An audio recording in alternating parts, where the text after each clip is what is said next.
Dan pembayaran kita kan dalam bentuk real. Nah, real itu kan dengan dolar ikut, jadi flat. Dolarnya naik, pasti realnya naik.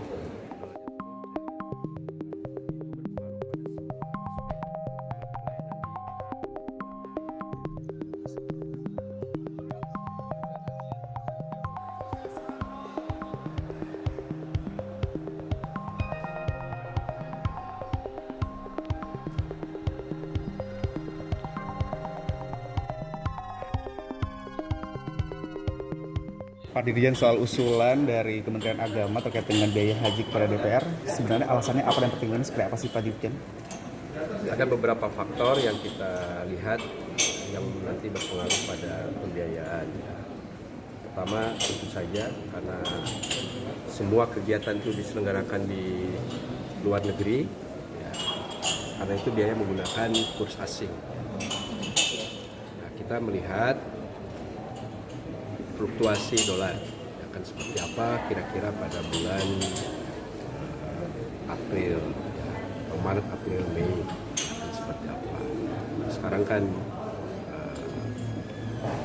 15,7, 15,6 terus naik turun gitu ya.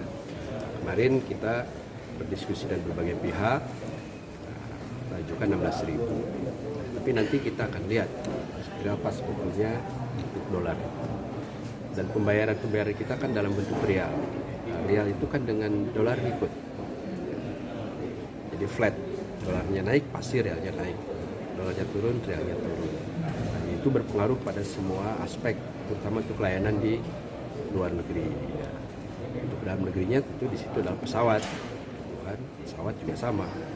Untuk aftur dan lain-lain itu juga dolar. Itu yang pertama. Yang kedua, kuantitas layanan. Kuantitas layanan ini kita perbaiki untuk tahun ini. Yang sebelumnya misalnya tahun lalu anggaran makannya kan terbatas. Kita ingin standarkan itu. Kalau layanan makan 3 kali, maka dari mulai pagi, siang, malam itu juga standarnya sama. Nah, ini berbeda dengan tahun lalu lah misalnya, di mana untuk sarapan pagi itu sangat minim ya, biaya yang kita gunakan. Karena memang tahun lalu diprioritaskan untuk 2 kali makan. Tapi karena banyak lansia, 61.000 orang, dan kita ambil kebijakan untuk bisa juga ada sarapan. Nah, ini kelihatannya untuk tahun depan kita harapkan juga makannya bisa lebih baik.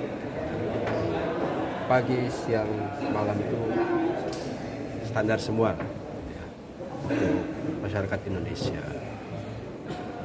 Saya kira di 2 faktor itu, belum inflasinya, kenaikan persentase. Jadi hampir semua negara juga mengalami kenaikan.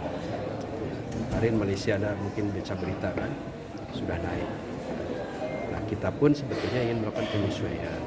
Kami dari Kementerian Agama tentu saja inginnya juga biaya itu rendah-rendahnya kan, tapi layanan juga tidak boleh berkurang.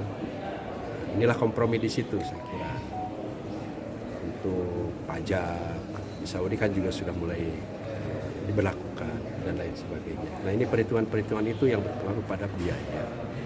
Jadi saat ini kita masih merumuskan BPIH-nya, biaya penyelenggaraan ibadah haji, artinya total keseluruhan.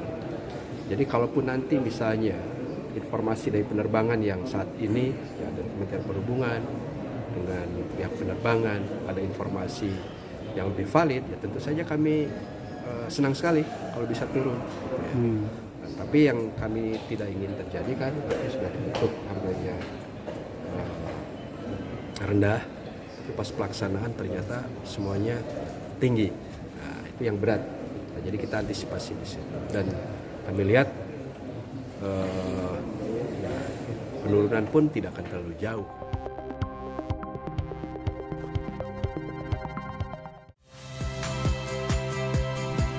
Saya Yasir Neneama. Saksikan program-program Kompas TV melalui siaran digital, pay TV, dan media streaming lainnya. Kompas TV, independen, terpercaya.